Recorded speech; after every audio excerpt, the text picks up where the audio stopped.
even only for the last 3 years, the number are increased from 47 to 50%, from 47% to 50% last 2 years actually.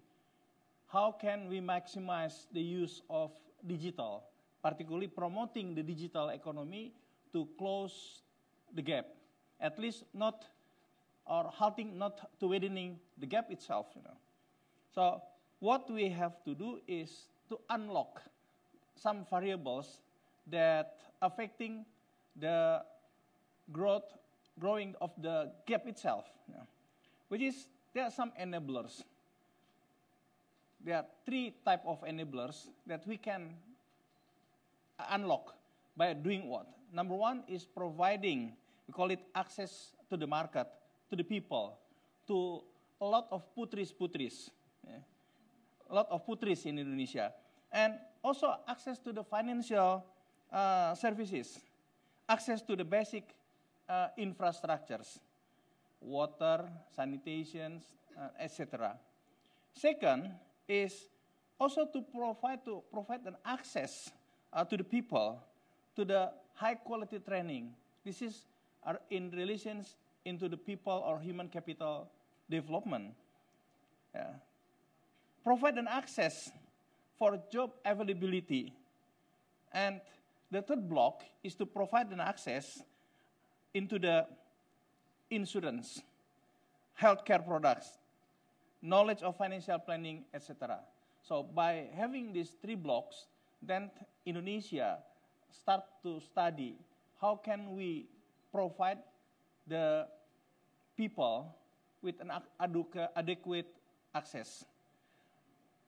Next. Here we are. We have to develop what we call is the number 1 is sharing economic, which is provide an access into the economic activities by means of digital. Second, we have to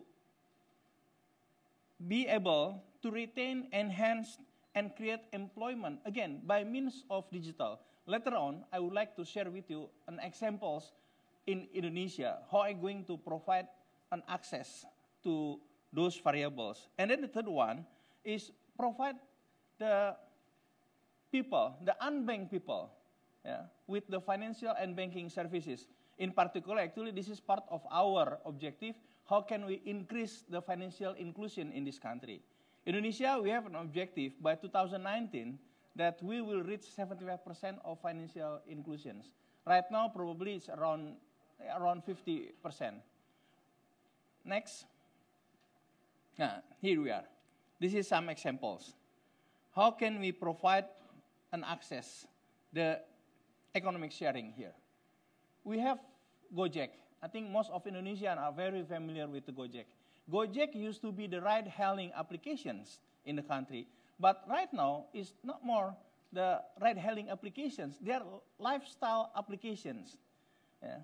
So we can have a food right now delivered by Gojek. So we can have even massage by Gojek. They will send the masseur to our resident just for us to have the massage services. We can do a lot of things with this Gojek. Here we are. We can have the GoSend. If we would like to send, we want actually to send parcels, whatever it is, just call Gojek. Ask them to send it to whatever we want to send in our cities. And from financial inclusion, also GoPay. GoPay, as a part of the e-payment system in the country, actually right now is having a challenge. What is the challenge? Actually, the payment systems by means of digital is everywhere. Some of you probably experienced that you are offered here in Bali to pay your transaction by WeChat. If we are doing by WeChat, that means the one who will receive payment and the one who will pay, both of them, they have to use the foreign exchange currencies, not Indonesian rupiah. And both of them, likelihood they should have the bank account have an account, whether saving or whatever account, in other countries. To me, that is not right. Yeah, that is not right. Now, so that's why I discuss a lot with the central bank in Indonesia. How can we address this issue? On the last World Economic Forum, ASEAN World Economic Forum in Hanoi, even I call the ASEAN countries to have the system that allow cross-border payment system as soon as possible right now. Otherwise, someone else from other region will come to this ASEAN region. So I do believe by providing an additional license rather than only payments license to type of GoPay in this country, this will able to address the issue of the WeChat, Alipay, or something like that. Because by digital, we cannot stop this one. You know, what we have to do is really how can we deal with them, yeah, by providing an adequate business processes. Next, here we are. I said earlier that Gojek is no longer the ride-hailing applications. They are lifestyle applications. The food, yeah. We can order any kind of foods in big cities in Indonesia, not only in Jakarta, but other cities, because Gojek are available in more than 20 big cities in the country. Yeah. So this also creates an opportunity for the people who are good in cooking something. If they would like to enter into this business, to culinary business, they don't have to build, they don't have to create the restaurant. They don't have to lease the space for the restaurant. They can cook directly from their kitchen and deliver to the customer by doing what? By GoFood. I got the numbers from GoFood. Since GoFood introduced 2 years ago, yeah, they measures, yeah, how far is the Gojek drivers deliver the food until April this year. So they already went to the 165 million kilometers to deliver the foods in Indonesia. That is a very big numbers, you know. Here we are. Gojek has been downloaded by almost 100 million people in Indonesia. And Gojek right now, they have more than 1 million driver, motorcycle driver. In the establishment of Gojek, which is less than 10 years ago, they only have 50 drivers, which is belong to them. But right now, Gojek, they don't have an asset. So the motorcycle is belong to the driver. It's not belong to the Gojek itself. You know, this is what we call is also the sharing of economic sharing. You know, next. Here we are. The study conducted by the University of Indonesia on these Gojek things proves that the one who join with Gojek, either the people who are not having the jobs and they go directly joining as the Gojek drivers, or the traditional one that is not online, joining the Gojek right now, that increase on average 40%, more than 40%, almost 50% of their wealth. So this study is conducted by the well-known university in Indonesia, in particular in how the digital economy impacted into the people wealth, into the other putri. Here is the number that the wealth is increased 44% to more than 3 million rupiah, or more than US dollars per month in Indonesia for Gojek driver. This is only showing to us that before they join Gojek and after they join Gojek. And this is only for the driver, not to mention the ecosystem, as part of the Gojek ecosystem. SME partners. Yeah. So they are able to create the 15 million SME. It's not only the one who sell the food, yeah, but also the other things. Masseurs in the massage, go clean. If you would like to clean up our apartment, we just call Gojek through Go Clean, and they will come, and the cleaner will come to our apartment, cleaning up our apartment with their own equipment. So many things that we can be done, you know. So this is really create a new entrepreneurships in the country as well. Next. Sharing economic. Yeah. How can we unlock? Again, there is a blockage. Yeah. Now, how can we unlock on this one? Equal opportunity, access to the market, access to the financial services, whether saving or whatever it is. We have a chairman of the Indonesian FinTech Association here with us. Yeah. So, but we are not entered into the saving yet for the time being. I think we are on the FinTech. We are on the still on the lending side. Am I correct on that one? Yes. And also providing an equal access to decent job, yeah. Access to high quality training, increase productivity, new and traditional jobs. For this one, in particular, the government of Indonesia, we are having the program by next year to 2020. How can we actually produce or create 20,000? We call it digital talents. Yeah. This is as a result of my discussion with the big tech company in Indonesia, such as Microsoft, Cisco, Google. They got the problem when they would like to hire the technician in this country. It's not an engineer. An engineer, if they don't have, they can import it from some other countries down to Indonesia.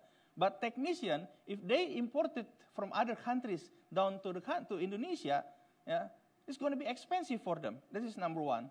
Number two, it's going to be create some sort of jealousy even for the Indonesian. Why do they have to import even the technician, yeah, to do the digital things in the country? So that's why we agreed with the Microsoft, Cisco, Google. I'm talking with Alibaba as well. How can they develop the syllabus? And then we call the Indonesians, younger generation in particular, yeah, whether they are graduated from the vocational school or the graduated from universities, doesn't matter, as long as we kept their age, yeah, maximum 29 years old. They may join to have some sort of the 2-month short course dedicated, yeah, and the syllabus provided by those big tech companies, you know, and then they will be certified. So once they're certified, so they may join directly to the digital sectors. That is one of the program that we have created with the ecosystem.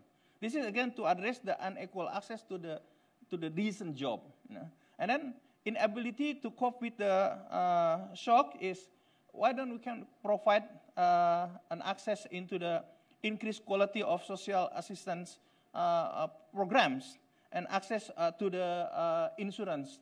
Right now, we don't have the fintech in insurance yet, you know, but we have the startup that provide some sort of services to become a matchmaker between the insurance company and the one who need the insurance. You know. So those are the type of the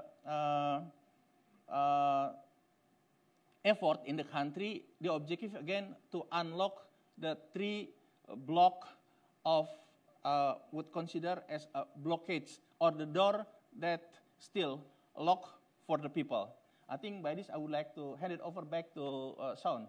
Thank you very much, Minister. Microphone working well. Thank you very much, and that was a really enlightening view, especially seeing Gojek and some of these digital business models and the impact that they're starting to have on economic growth. Can we just wind up back a couple of slides? I'd like to start to take you through just some other examples to really highlight the point about how some of these different digital business models are really operating around the world. I'm going to categorize these and talk about these a little bit in the terms of the 3 focus areas, these pathways that we've been talking about. So first of all, in the sharing economy, which is about expanding that economic activities and access to more. And here we've got an example of Baemin, which is a Korean online food retailer, which has connected more than 200,000 restaurants with 6 million different customers. Okay? Go on to the next one. We've got the doors here that we've been talking about and the different variables about how they unlock inequality. And it's amazing how these digital business models start to actually do that for each of these. We've got Mercado Libre, which is an Argentinian online retailer, which has connected 33 million unique buyers to over 11 million sellers in a marketplace within Argentina. As I move to workforce digitalisation, remember the ability to actually increase opportunity for people through digitalisation. We've got Freelancer, which is originally an Australian-based marketplace, which is actually now a global marketplace, and that has connected over 30 million different freelancers to about 14 million different projects, showing the power of being able to connect these two together. In a similar way, we have Open Classrooms, which is a French education provider. They've been able to connect 2.5 to 3 million students with about 1,200 different online courses. It's actually created about 30 different pathways all the way through to diplomas that are actually recognised by the French government. That really shows how some of these key variables have been addressed by some of these different models.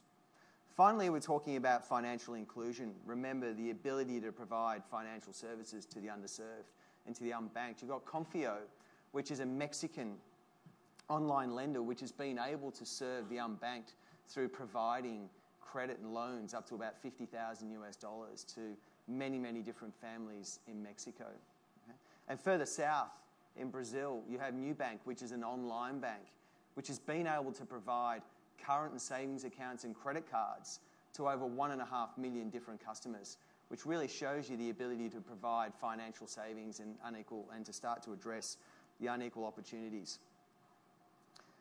So what I'd like to do now is actually move to what can governments actually do. And obviously the businesses themselves are responsible for running these digital business models, okay? But it really comes down to the government to be able to create that enabling environment, okay? Be able to remove the barriers for them to be able to operate and be able to expand and be successful. In my own experience, laws and regulations, many of which have been developed and written pre-digital, are causing issues and barriers to entry. Further, we have infrastructure in itself, which can also be a barrier. Everything from access to broadband in key regions, which again stops many of these business models from actually being adopted in any form of accelerated fashion. So on the left-hand side here, we have the key enablers of a digital economy, okay? And both government and the private sector have a responsibility for each of these different areas, and I'll take you through each of them. First and foremost, we've got hard infrastructure. So the ability to actually provide that infrastructure, as I was mentioning before. Often the private sector takes the lead, but they can't fill all the gaps. It's often not there as a return on investment, so governments have to help. Public-private partnerships, these are there to really try and drive and solve that particular enabler. Digital trust, safety and security. Well, actually our own firm, PwC, is built around trust in society. Okay, but the government really has to be able to provide intelligent regulation to be able to enable that to occur. Localised content and services, well, that really is the responsibility of the private sector as part of their business to do it. But the government has to be able to enable them to do that and remove regulatory barriers that are associated with it. Good digital literacy rate.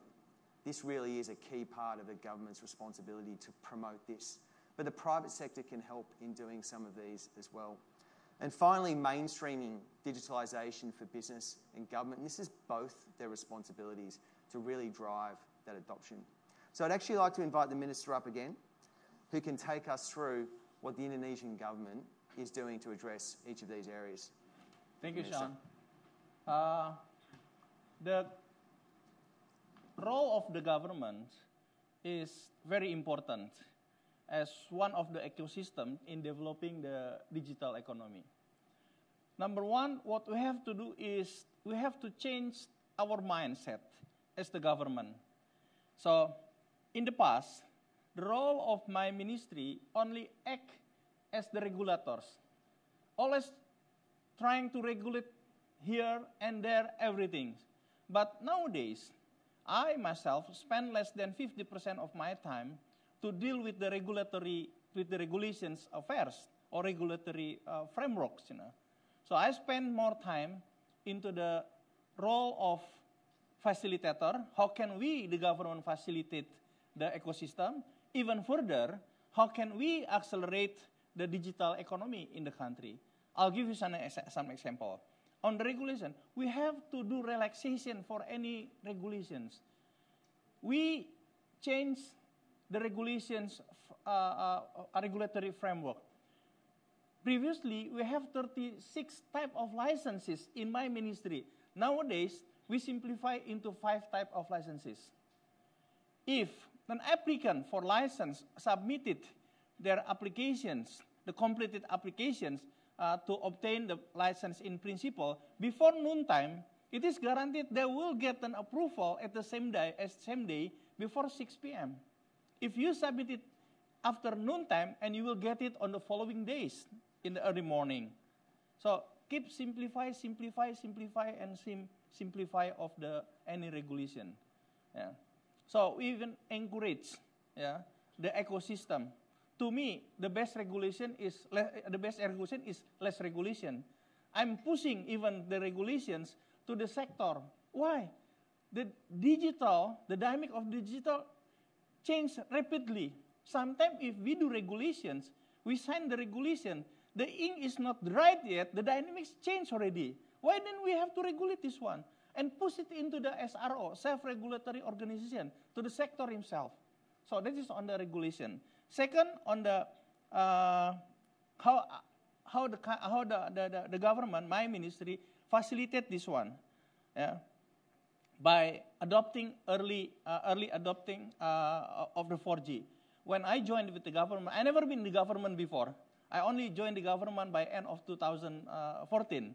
So by that time, I was advised that we will we will deploy the 4G by sometime in 2016 or 2017. I said, what the problem? Other country already deployed the 4G.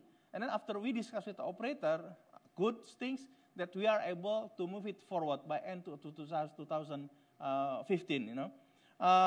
And then we also issue what we call is the affirmative policy. For the people who lives in Jakarta, in capital city, or who travel in Jakarta or in Bali like us, we enjoy the throughput of 4G 7 megabit per second. But our brother, our family who live in the eastern part of Indonesia, in the outskirts of Indonesia, they only enjoy 300 kilobit per second. Yet they have to pay more expensive per megabit delivered. That is not fair. And government is not dealing with the business. We are not counting based on the financial feasibility, but from economic viability. So that's why we have the program, what we call is the Palaparing. Can we move to the next slide, please? Here we are. The objective is how can we connect the whole region throughout the country and major cities. There are more than 500 regions and major cities in the country by the broadband backbone. It has to be completed by 2019. So in the Western Pack, already in operations since March this year.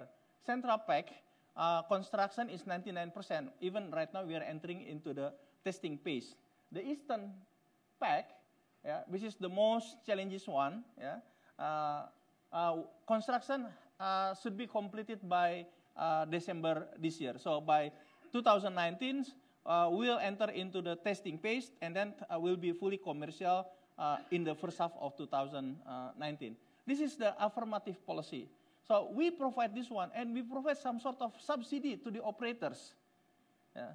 Why? Because if the operators build this backbone, definitely it's not feasible. Financially, it's not feasible. Business-wise, it's not feasible for them. So that's why, as the government, okay, then we took an affirmative policy. Because access to the internet, not only internet, high-speed internet, is the right of the people, the whole people in Indonesia. Can we flip back to the previous one, please? Okay, that is on the how we facilitate the development of this digital economy things. We also develop program that by 2020 we should be able to create 1,000 startup. This is not ordinary startup, but the startup that has to go to the proper process, whether acceleration, incubations as well. So we will have that one. And then the third one, how can we accelerate? Nowadays, Indonesia, we have 4 unicorns out of 7 unicorns in ASEAN. And we have thousands of startups. So that's why the government Indonesia, with ecosystem, with my colleagues, with my friends, yeah, so we play the role as the matchmaker between the startups, Indonesian startups, who need the investment, and then with the global and national venture capitals. We call it the program, we call it Next Indonesia Unicorn, because we would like to create additional unicorn, not only 4 unicorns. You know. Our target, at least we have the 5 unicorns in 2019. So we held the first event, May, back in Mali. We had more or less 70 curated startup. It's not only startup, but curated startup, and with more or less 60 global venture capitals. The meetups, one-on-one meeting between the startups and the venture capital requested more than 2,000, but only happened in 1,000, around 1,100 meetings, one-on-one meeting, only within 2 days. And then the next one will be held end of this week, Saturday and Sunday. Again, this will be attended by more or less 70 Indonesian curated startup, and also the global venture capital, such as Sequoia, and then there will be representative as well from, I do believe, from the Alibaba Group, either from Ant Financial or from the Alibaba Group itself, and also from the Japan, SoftBank. All are the big venture capitals, you know, because definitely in this region, all are eyeing to Indonesia on the digital economy development. That is, the government what they have to do, change the mindset, shift the role from regulators only to become facilitator, and further to become an accelerator. By this, I would like to hand it over back to Son, I think.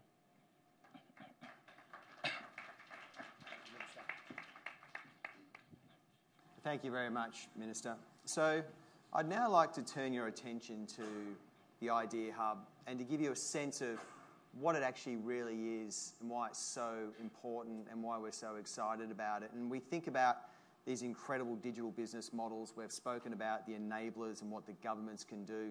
And this is really about an acceleration hub. How do we take in all of these disruptive and digital business models that we have from both Indonesia and around the world and assess them and understand their inputs, what their critical success factors are, the changes that are required from policy, the jobs and the skills, what the impact is on inclusive growth, and to be able to create a repository, a hub in the middle that gives us then a platform to be able to disseminate and accelerate the adoption of these business models through these enterprises through other countries. Okay? There's 3 core functions that we see that are a part of this hub. First is that repository, okay? That single grouping of bringing in all of these different types of business models with an objective analysis of the impact that they have on the key determinants for the Gini ratio, and to be able to understand what are those different skills and requirements, what are those policy changes that are going to be needed to be able to adopt those in other countries. If you think about the years that have gone into building some of these businesses, other countries could adopt these and rapidly accelerate them. We really see this as an evangelist, the ability to connect and disseminate through this repository into these different countries, and then finally really create a connected platform to scale and be able to connect governments with these enterprises, with entrepreneurs, with the private sector, to be able to rapidly adopt these into different countries. It has great benefits associated with it. I'll take you through a few of those. First, it gives insight to the different countries about the socioeconomic impact and innovation that these companies can provide to these countries. It enables them to connect and give them awareness that these are there and that they can be leveraged and adopted. It raises awareness of the issues around the policy and regulatory frameworks that will need to change, that have really inhibited them in the past. So not having to reinvent the wheel about how you can adopt these particular types of business models. It really gives the country a roadmap for the types of jobs and skills they're going to need in the future so that they can get ahead of the curve, okay, and really be able to understand what is it they're going to need in advance so that they can accelerate and adopt these. And then ultimately, it's all about acceleration, right? The ability to really elevate the market exposure and to have rapid adoption, and then be able to enable these countries to be able to engage with policymakers in other countries, learn from them, understand how they can rapidly adopt these different business models. We'd like to take you just through some screenshots of what the Idea Hub looks like. We don't have, it's still in prototype. We'll go through and show you some of these. And ultimately, it's not just a technology platform, although you'll see some of those elements here, and it has everything from best practices to the countries that have got some of these business models through to the actual information around the business models themselves. There's also some of the impacts and the analysis of these models to really create that objective platform that we have. But I want you to think about it as more than that, okay? It really is a community of practice, something that is going to enable the connectivity between digital enterprises and within countries to be able to adopt these. Well, thank you very much, everybody. I'd like to now bring the Minister back up to conclude our presentation. And I'd like to ask the Minister the question about what do you really want to get out of this conversation today? Thank you, Sean. I think this is the easiest part of my presentation. only one slide, only one slide. What we have to do actually. So we call all of the countries. We know that this is the IMF forum. Probably will be more fit to the World Bank forum as well. That we call all the countries to participate and nominate the best digital economy business model, SID, social, economically inclusive digital business model. What they think they can address either financial inclusions, workforce digitization, or the economic sharing. That is number one. And provide the feedback on your experience, again, to promoting SIDs. And the third one is call international organization, support the Idea Hub. I'm going to talk to World Bank on this one. How can get the bank's involvement on this program. I think by this I would like to conclude my presentation, and thank you very much for your all attention. Thank you very much, Minister. Okay, well that concludes. We now have the ability to take some questions and answers. Please. Do we? Please raise hands for those that have questions for the Minister, and we'd like to take those in groups of 3 if we can. Do we have a microphone? Do we want to bring After this gentleman, I think this ladies, because we also had to equalize between the man and the woman. Thank you. Yes, you asked a question, so I'll take 3 questions, and then we'll let the Minister respond. Ladies first. Thank you, Mr. Minister, Bapak Rudiantara, our Minister of Communication and Information. Thank you for your enlightenment presentation. It's really enlightenment to us, and we obviously agree that digitalization is a belief in an era of disruption to be implemented by all levels of society along with the government. But we cannot turn a blind eye to the potential for new problems in the world of higher education. So it's about the impact to education, sir. The risk of finding work on the one hand reduces the interest in higher education. How the government anticipates the possibility of decreasing interest in studying at tertiary institutions from the younger generation, sir, who prefer the future vocational school, like as your presentation today. Thank you. Okay. May we take the second question, please? We can. Thank you.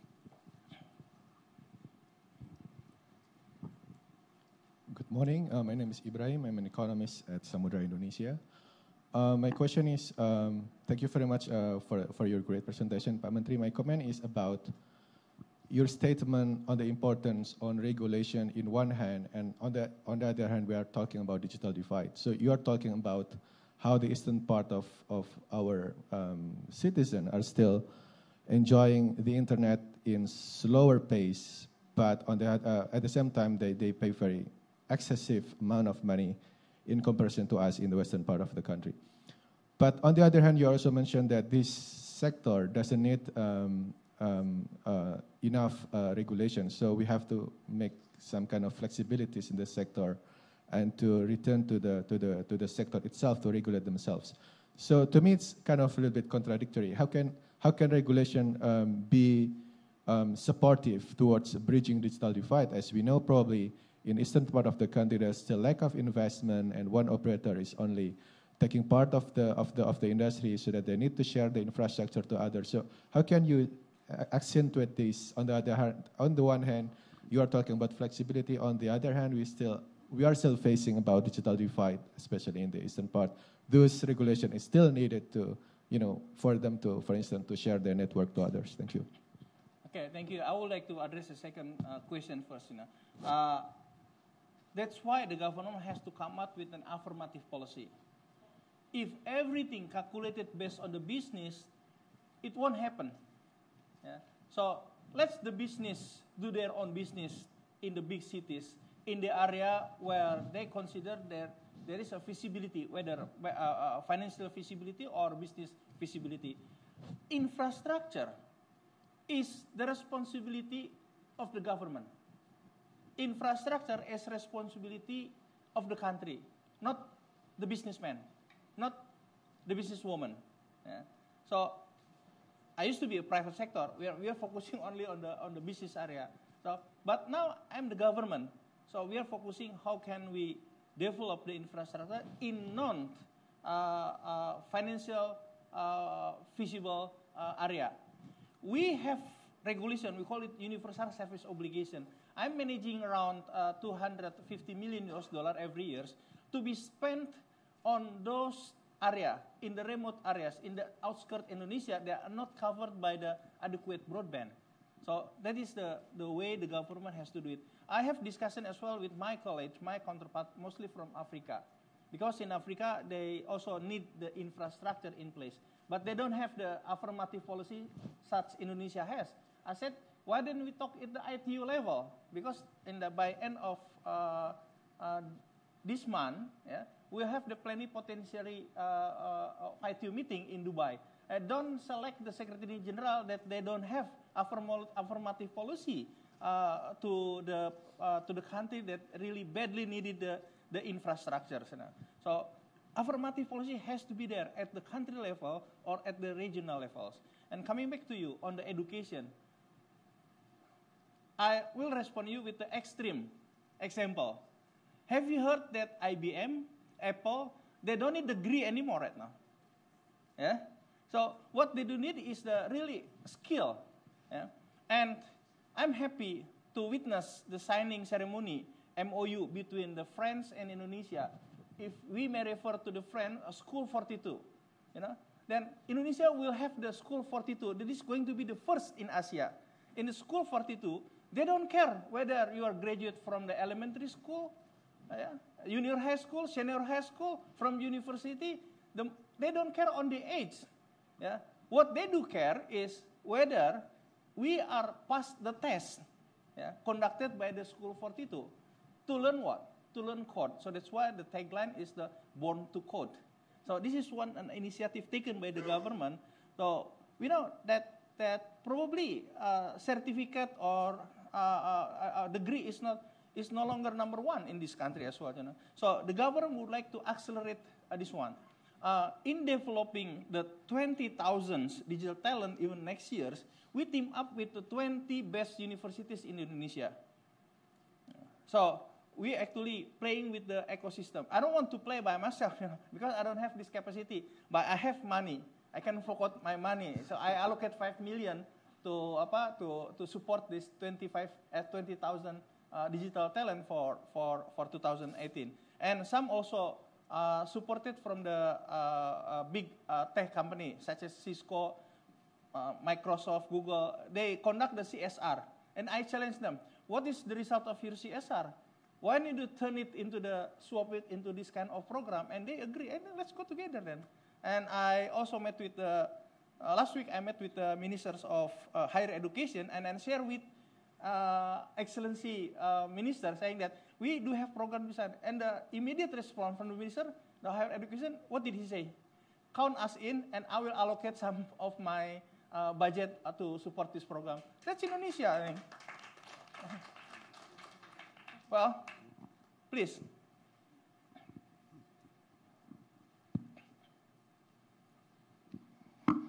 Thank you for a very good presentation. I'm Suhaimi from the Central Bank of Malaysia. My question is, the past financial crises were rooted in the fact that regulators failed to keep pace with innovation during that time. The Asian financial crisis, the global financial crisis were basically caused by regulators not able to keep pace of the innovation that happened during that period. So could this be actually a new seed of future financial crises, given that there's aspiration for less regulation and more facilitation by the government in promoting digitization? Thank you. I'm a firm believer, with the best regulation is less regulation. I don't see any potential catastrophic in the financial sector or something like that. So that's why I keep urging my counterpart, particularly on payment, since you are representing the Central Bank of Malaysia, we have to do it as soon as possible. Otherwise, someone else from other region will come to our region. Don't forget, in ASEAN, we have 600 million population. This is a big market. And the economic growth in these regions is the highest compared to any region in the world, except if we compare with a country like China or India. But from regional wise, we have to really team up as a region. Thank you. Actually, I'm responsible for the payment system development in Malaysia. So I echo your sentiment, and I think that the region basically need to link up our payment system together as soon as possible to benefit from the wealth that we have within the region. Thank you for that. Okay. Pak, please. Thank you. My name is Marco Schuller, investment banker from Monte Carlo. I would appreciate your thoughts on the following. You started your presentation with the hypothesis that the digitalization of a society helps to close the gap in wealth and income inequality. Now, I think you made the case for actually widening income inequality by further digitalizing our societies, considering that the platform economy knows the winner-takes-all mentality, meaning it puts a fast track on creating oligopolies and monopolies. So the more we digitalize our societies, the more, and excuse my language, we feed the beast. So as long as we haven't solved the redistribution of wealth concentration through digitalization, allowing access to even more people actually worsens the situation, no?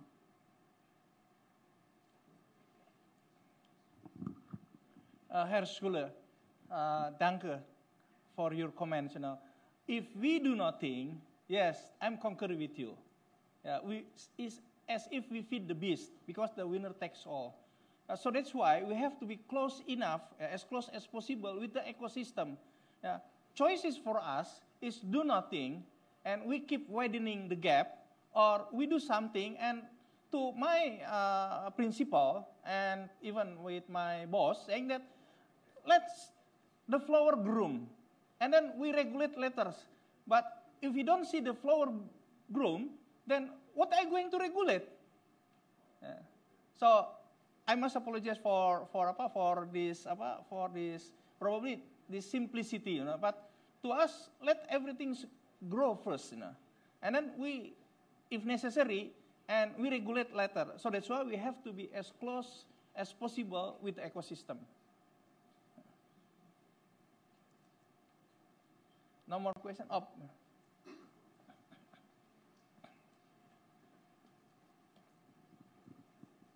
Last question, I do believe. I think. Last question. Hi, my name is Maclarina. I'm from the U.S., and I'm doing a research on cryptocurrency and regulation.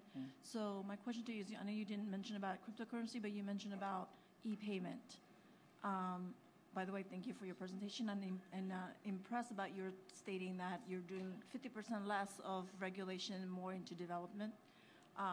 In case of e-payment, right? I'm not sure whether cryptocurrency is infiltrating Indonesia. What is your input and your on your cryptocurrencies? on cryptocurrency? On cryptocurrencies, I follow the Central Bank of Indonesia because they are the one they are the one who lead this sector. You know, to my discussion right now, eventually this country will enter into cryptocurrency as well, but not type of the Tokens. Bitcoin one, because Bitcoin is considered as speculative commodities in Indonesia for the time being, because they are not supported by the